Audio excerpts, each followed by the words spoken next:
और साहित्य। प्रकृति की आंतरिक सुंदरता की लोक कल्याणकारी अभिव्यक्ति है कला। वह चाहे कार्टून, मूर्ति या फिर साहित्यिक कृति के रूप में हो। कला संसार को देखने और इससे आनंदित होने के लिए मधुर भाव भर देती है।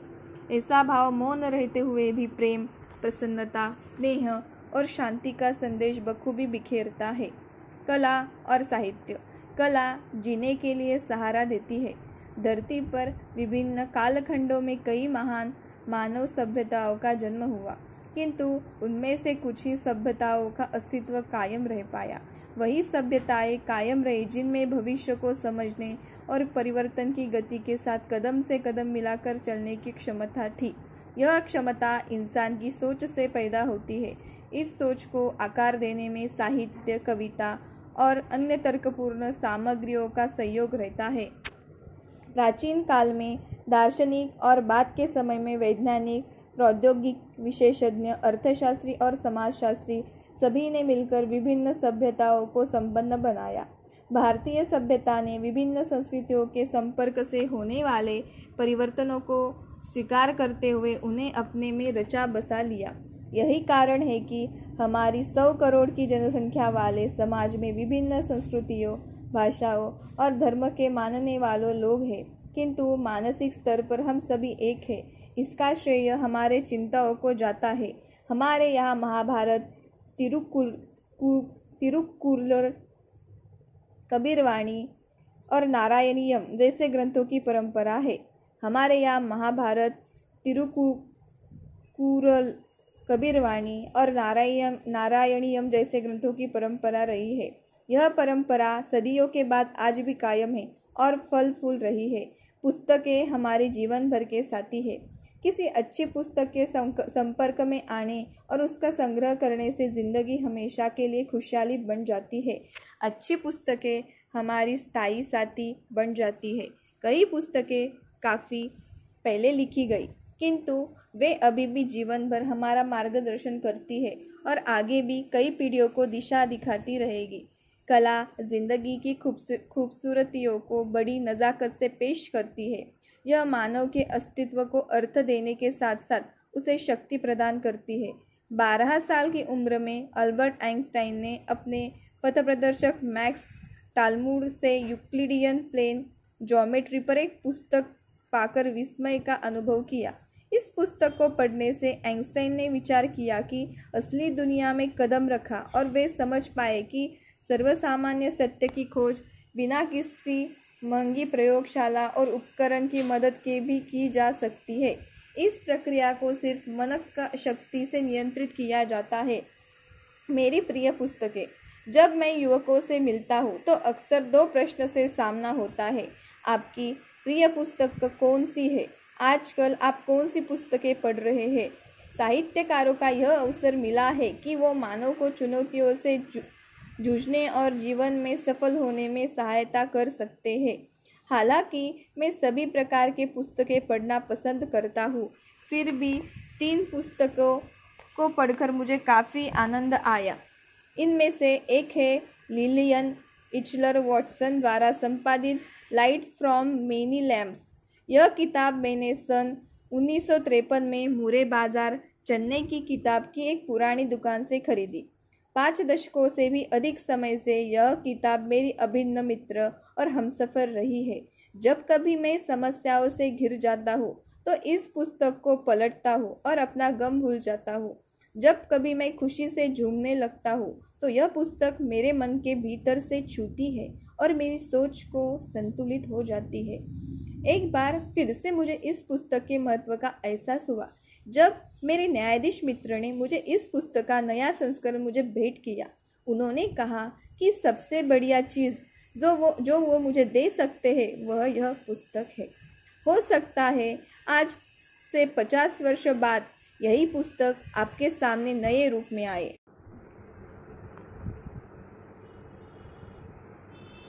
दूसरा ग्रंथ जिसके प्रति मैं श्रद्धा रखता हूँ वह है तिरुवल्लुवर रचित तिरुक्कुरल।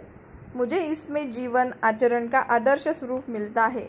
लेखक की सोच राष्ट्रभाषा, धर्म और संस्कृति की संकुचित सीमाओं से परे है। सचमुच ऐसी सोच से मानव का मन उदार बनता है। तीसरी पुस्तक है डॉक्टर एलेक्सिस कैरल की लिखी हुई मैन द अनोनोन, नोबेल पुरस्कार से सम्मानित। दूसरा ग्रंथ जिसके प्रति मैं श्रद्धा रखता हूँ वह है तिरुवल्लुवर रचित तिरुकुरल। मुझे इसमें जीवन आचरण का आदर्श स्वरूप मिलता है। लेखक की सोच राष्ट्र, भाषा, धर्म और संस्कृति की संकुचित सीमाओं से परे है। सचमुच ऐसी सोच से मानव का मन उदार बनता है। तीसरी पुस्तक है डॉक्टर एलेक्सिस कैरल की लिखी हुई मैन द अननोन, नोबेल पुरस्कार से सम्मानित। डॉक्टर एलेक्सिस के एक चिकित्सक थे जो बाद में दार्शनिक बन गए। इस पुस्तक में प्रकाश डाला गया है कि बीमारी के दौरान मन और शरीर दोनों का इलाज की ज़रूरत होती है, क्योंकि दोनों में अभिन्न संबंध है। आप एक का इलाज करें और दूसरे पर ध्यान न दें, ऐसा नहीं हो सकता। जो बच्चे डॉक्टर बनने का सपना देख रहे हैं उन्हें यह किताब विशेष रूप से पढ़नी चाहिए। वे समझ पाएंगे कि मानव शरीर महज एक यांत्रिक प्रणाली नहीं है, यह एक बुद्धिमत्तापूर्ण और सुनियोजित संरचना है जो मानसिक और शारीरिक अवयवों को मेल से बनी है। यह एक जटिल और संवेदनशील संरचना है। आधी सदी से आधी का वक्त मैंने बिताया किताबों के संग। किताबें मेरी दोस्त, मेरी हमसफ़र।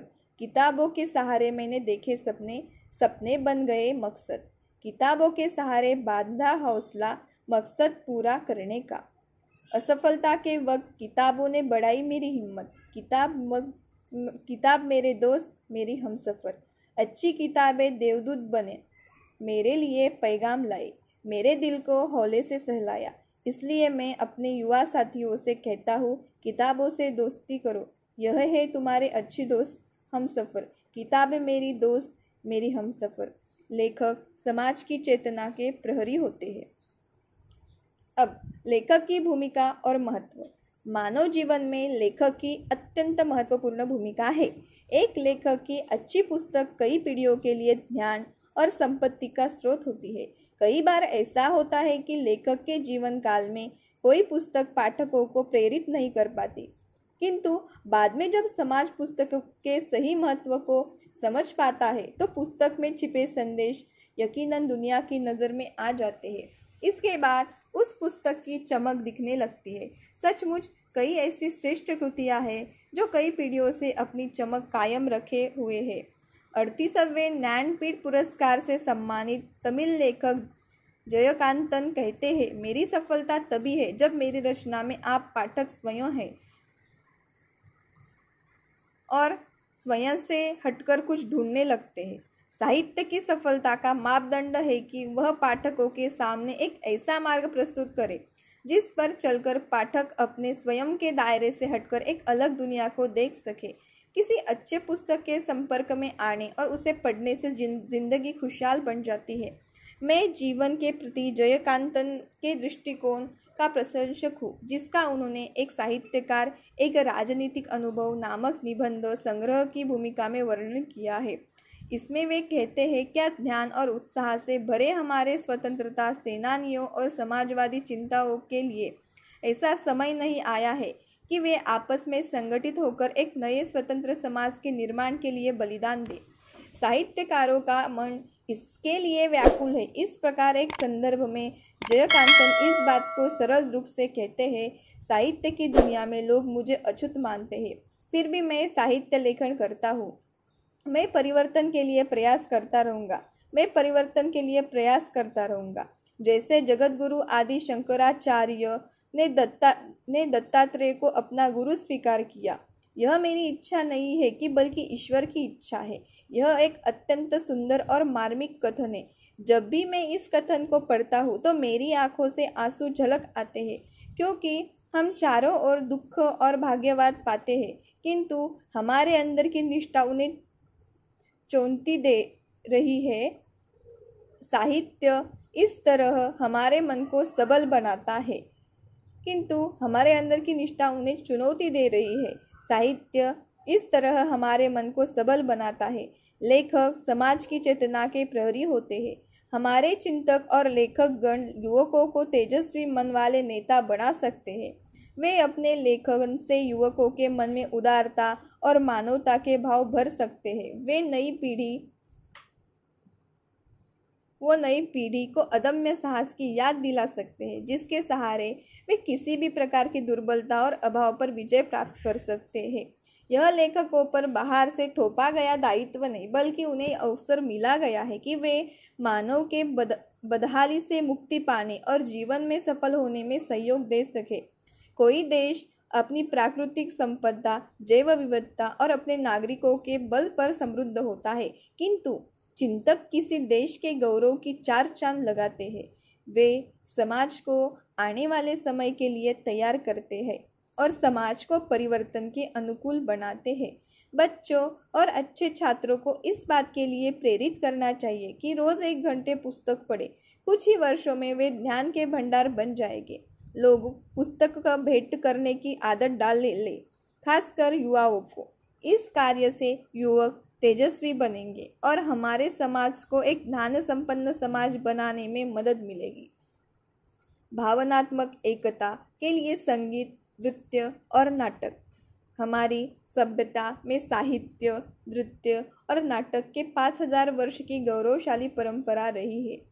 कलाकारों को अपनी कला का प्रदर्शन करते देखकर मैं सोचने लगता हूँ कि क्या संगीत और नृत्य का उपयोग विश्व शांति और आपसी एकता के लिए किया जा सकता है। हाल के वर्षों में आतंकवाद ने कई मासूमों की जान ले ली है। इस समस्या का हल के लिए क्या सैन्य, आर्थिक और कानूनी तरीकों के सिवा कोई अन्य उपाय है? मेरा दृढ़ विश्वास है कि आतंकवाद को समाप्त करने में संगीत नृत्य प्रभावशाली औजार हो सकता है। संगीत नृत्य आपको एक अलग दुनिया में ले जाते हैं, जहां आप खुशी और सुकून की सांस ले पाते हैं। संगीत नृत्य का सृजन तभी हो सकता है जब कलाकार का मन शांत और प्रसन्न हो।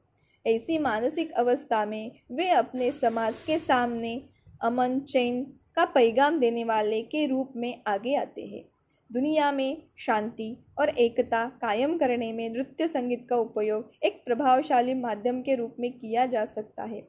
संगीत लोगों के मन के तार को जोड़ता है। इसका कितना खूबसूरत उदाहरण कर्नाटक संगीत है। इसकी त्रिमूर्ति ने तंजौर जिले में तेलुगु और संस्कृत में अपनी कृतियों को गाया। पुरंदरदास ने कन्नड़ में गाया, अन्नमाचार्य ने तेलुगु में और अरुणागिरी नाकर ने तमिल में। किंतु संगीत प्रेमियों के लिए भाषा कभी बाधक नहीं रही। केरल में ट्रावनकोर, आंध्र प्रदेश में तिरुपति, तमिलनाडु में तंजौर और कर्नाटक में मैसूर के संगीत घराने किस हार में रत्न की तरह चमक रहे हैं। हार के ये मन के एक संगीत के धागे में पिरोए हुए हैं। संगीत अपने आप में बहुत बड़ा माध्यम है और इससे भाषा कभी बाधक नहीं हो सकती। भारत में आधुनिक नृत्य के जनक माने जाने वाले उदय शंकर ने भारतीय नृत्य संगीत को बिल्कुल नए और सटीक ढंग से परिभाषित किया। भारत में प्रचलित सभी प्रकार के शास्त्रीय और लोक नृत्यों की उन्होंने सराहना की। उन्होंने इनकी विशेषताओं में एकता के सूत्र को तलाश कर भारतीय नृत्य की शब्दावली को उच्च स्तरीय विस्तार दिया। वे 1980 एवं 1944 के दशक में भारतीय कला में पूर्ण जागरण के अग्रदूत थे। उन्होंने भारतीय नृत्य संगीत से पश्चिम जगत का परिचय कराया। इससे पूरी दुनिया में भारतीय नृत्य संगीत की प्रशंसा की जाने लगी और इसे सम्मान की दृष्टि से देखा जाने लगा। उदय शंकर ने किसी भी भारतीय शास्त्रीय नृत्य में कोई औपचारिक प्रशिक्षण नहीं लिया था, फिर भी नृत्य की दुनिया में उन्होंने अपनी अलग पहचान बनाई। इस बात को यह सिद्ध करता है कि उनमें जन्मजात ही प्रतिभा थी। देश के विभिन्न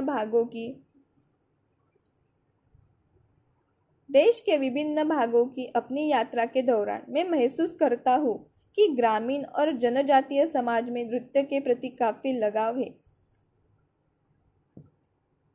थोड़ा भी मौका पाकर वे अक्सर गाने नाचने लगते हैं।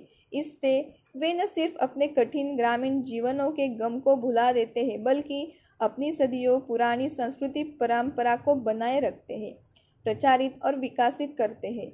हमारे देश के इतिहास में संगीत, नृत्य और रंगमंच के विकास में ग्रामीण समाज का काफ़ी योगदान रहा है।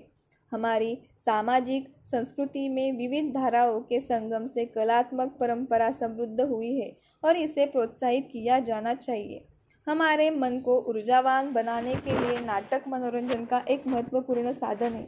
यह लोगों तक संदेश फैलाने का एक सशक्त माध्यम है और लोगों के जहन में कल्पनाशाली विचार और सोच डालता है।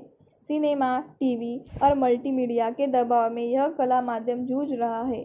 इनकी अपनी भूमिका है, फिर भी हमारे प्राचीन नाटक के बहुत से स्वरूपों को बचाए रखने के साथ साथ इनमें वर्णित मूल्यवान कथाओं को भी सुरक्षित रखने की ज़रूरत है। हमारी संस्कृति विविध धाराओं का संगम है। फिल्मों का प्रभाव। फिल्म उद्योग से जुड़े लोगों में यह क्षमता है कि वे दर्शकों को रुलाने, हंसाने, गुस्सा दिलाने, प्रेरित करने और कई बार उन्हें अवसादग्रस्त कर देने का काम करते हैं। वे दर्शकों के मर्म को छू लेते हैं। वे दर्शकों के दिल पर तात्कालिक प्रभाव तो छोड़ते हैं। कई बार तो यह प्रभाव काफ़ी लंबे समय तक कायम रहता है कि फिल्म में इतनी शक्ति होती है। कला उत्साह बढ़ाती है। हाल ही में मुझे articulations voicing from the contemporary Indian visual art नामक पुस्तक के अध्ययन का अवसर मिला। इसमें भारतीय दृश्य कला और चित्रकला से जुड़े कलाकारों की विशेषता ढूंढने लगा, साथ ही उनका माध्यम क्या है, समाज और कला के बीच कौन सा संबंध है। कलाकार के माध्यम, रंग, ब्रश और समाज के बीच क्या कोई संबंध है, जैसे प्रश्न मन में उठने लगे। संगीत एक माध्यम है जिससे भाषा कोई बाधक नहीं। जब FM हुसैन कहते हैं कि चित्रकला समाज से निकलती है तो इसका अर्थ है यदि समाज औसत दर्ज का है तो उसमें औसत दर्जे की पेंटिंग ही मिलेगी। यदि समाज प्रबुद्ध और खुशहाल है तो पेंटिंग में इस बात की झलक मिल जाएगी। इस पुस्तक को पढ़ते हुए मैंने महसूस किया कि सभी पेंटर और कलाकारों का व्यक्तित्व अनुपम होता है। उन्हें प्रभावित करने वाली प्रत्येक घटना में वे सौंदर्य खोजते हैं। जहाँ RK लक्ष्मण की किसी पृष्ठभूमि के विरुद्ध खड़े कौवे की तस्वीर बनाने में आनंद आता है, वहाँ के हेबर रेखाओं की लयात्मक गतिविधि से प्रभावित दिखते हैं। इसका संदर्भ में एक कलाकार के कथन से पूर्णतया सहमत हूँ। वे कहते हैं, एक कलाकार को ज्ञात चीज़ों की जानकारी होनी चाहिए, अज्ञात तो स्वतः प्रकट हो जाएगा। कुछ समय पहले मैंने जीवन वृक्ष नामक एक कविता तमिल में लिखी और उसका अंग्रेजी में अनुवाद किया। इस कविता में जीवन को उत्साहपूर्वक जीने का संदेश है। कविता लिखते समय कभी भी मैंने नहीं सोचा था कि इसमें जीवन की तस्वीर, सौंदर्य और सृजनशीलता प्रकट हो पाएगी। उसी समय मानव नामक एक युवा कलाकार राष्ट्रपति भवन आए और वहां रुककर उन्होंने मुगल गार्डन के प्राकृतिक सौंदर्य को चित्रित किया। वे अपने परिवार के साथ वहां 2 सप्ताह रुके और इस दौरान उन्होंने बहुत से चित्र बनाए जिनसे जीवन झलक रहा था। ऐसे लगा जैसे मैंने उनके चित्रों में फूलों की खूबसूरती को देखा, उनकी खुशबू ली और फूल में संचित मधु को चखा। उन्होंने जब मेरी कविता जीवन वृक्ष को देखा तो उन्हें वह अच्छी लगी। वे मुगल गार्डन के सुंदर परिवेश में 7 दिन रहे। इस दौरान उन्होंने जीवन वृक्ष को बोलने वाले वृक्ष में बदल दिया। यह कितनी अच्छी रचना बन गई। मैंने पहली बार महसूस किया कि किसी पेंटर की कल्पना में किस तरह पेंटिंग और कविता का समन्वित रूप रहता है, जिससे नई रचना जन्म लेती है। यह नई रचना आपके मर्म को छूती है, आपकी भावना पर स्नेहलेप लगाती है। मिश्रित कला में मौजूद खूबसूरती और अमन का संचार कलाकार में करती है और कलाकार के मन तथा आत्मा की आनंद से भर देती है। कलाकार का व्यक्तित्व बेजोड़ होता है। वे जीवन को समृद्ध करने वाली प्रत्येक घटना में सौंदर्य ढूंढते हैं। सृजनशीलता और समृद्धि। किसी देश की खुशहाली का सीधा संबंध उसके कलाकार लेखकों की सृजनशीलता से ही है। इतिहास में जानने पर आपको पाएंगे कि किसी शासन के स्वर्ण काल के दौरान सबसे अधिक संख्या में कलाकारों लेखकों की राजश्री मिला। भारत को एक विकसित राष्ट्र बनाने में कला और साहित्य के विद्यार्थियों का महत्वपूर्ण योगदान है। वे सृजनशील मनोरंजन और इसके प्रबंधन के क्षेत्र में रोजगार के काफ़ी अवसर पा सकेंगे। ये ऐसे क्षेत्र है जिनमें भविष्य में समाज काफ़ी समय और धन खर्च करेंगे। कलाकार जनता और नीति निर्माताओं के बीच तालमेल बनाने में माध्यम होंगे। वे जनता और वैज्ञानिक प्रौद्योगिक विशेषज्ञ के बीच सेतु का काम करेंगे। कला प्रकृति में मौजूद आंतरिक सुंदरता की लोक कल्याणकारी अभिव्यक्ति है। वह चाहे कार्टून, मूर्ति या फिर साहित्य कृति के रूप में हो, सभी में संसार को देखने और इससे आनंदित होने के लिए मधुर जीवन भाव भर देती है। ऐसा भाव मौन रहते हुए भी प्रेम, हास्य, स्नेह और शांति का संदेश बखूबी बिखरता है। कला जिंदगी की खूबसूरती को बड़ी सौम्यता से पेश करती है, इससे नई ऊंचाई पर ले जाती है, जो अपने आप में बेहतर और सुसंस्कृत दुनिया है। कला मानव के अस्तित्व को अर्थ देने के साथ इसे मजबूती देती है। यह जीवन के उद्देश्यों को उचित ठहराती है। कलह से भरे इस संसार में जहाँ मानवीय मूल्यों को बड़ी बेरहमी से कुचला जा रहा है और भौतिक सुख सुविधा के चक्कर में जीवन का सौंदर्य नष्ट हो गया है, वहाँ इससे अधिक आपकी क्या जिज्ञासा हो सकती है? इससे अधिक आपको क्या देखने की उम्मीद कर सकते हैं? भाग समाप्त।